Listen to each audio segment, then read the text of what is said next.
بسم الله الرحمن الرحیم.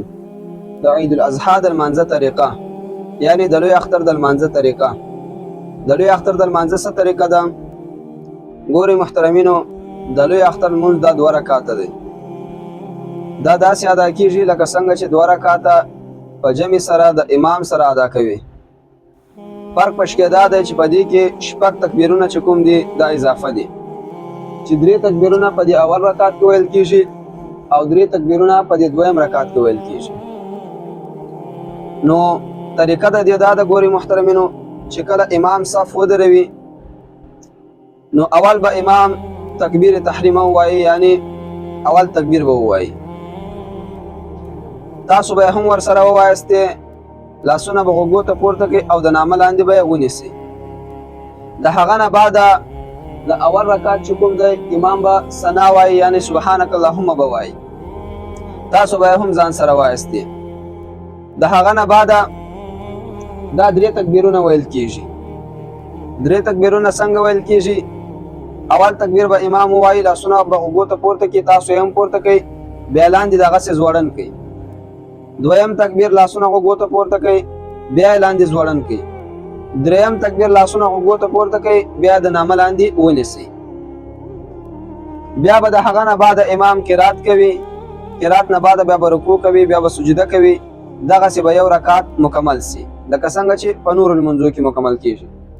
بیا چې کله د دویم رکعت ته امام را ولاړ سي نو اول به امام قرات وایي، قرات نه بعد به بیا د 3 تکبیرونه په د دویم رکعت کې وایي.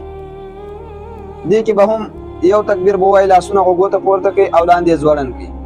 دویم تکبیر به ووایستئ، لاسونه به غوږو ته پورته کوي او بیا به ځوړن کوي. دریم تکبیر به ووایست، لاسونه به غوږو ته پورته کوي، بیا به ځوړن کوي. په دې رکعت کې 3 تکبیرونه چې دی وایي، لاسونه د نامه لاندې نیسئ. او په دې رکعت کې چې کوم دی دویم رکعت کې 3 تکبیرونه چې دی وویله، بیا به هم لاسونه ځوړندوي، ځکه دې نه بعد 4م تکبیر چې ووایي بیا به رکوع ته ځي. نو په دویم رکعت کې 3 تکبیرونه چې دی وویله، لاسونه نامه لاندې مه نیسه. او په اول رکعت کې چې کوم دی 3 تکبیرونه چې دی وویله، د نامه لاندې لاسونه ونیسه.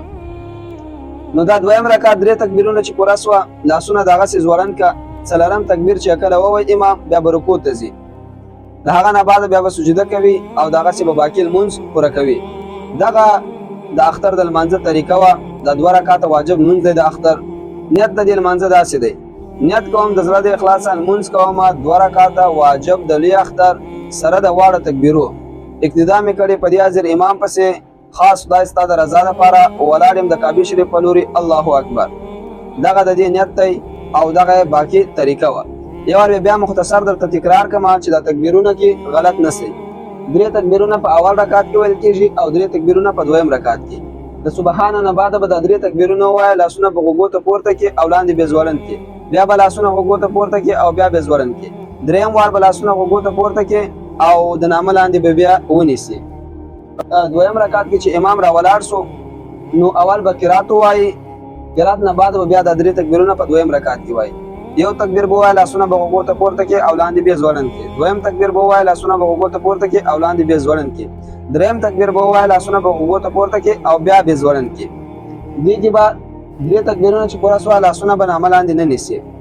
نو 4م تکبیر چې کله وویله، بیا به امام سره رکوع ته ولاړ سي، بیا به سجده وکړي، دغسې به باقي لمونځ پوره کړي. دا و د اختر د لوی اختر د لمانځه طریقه.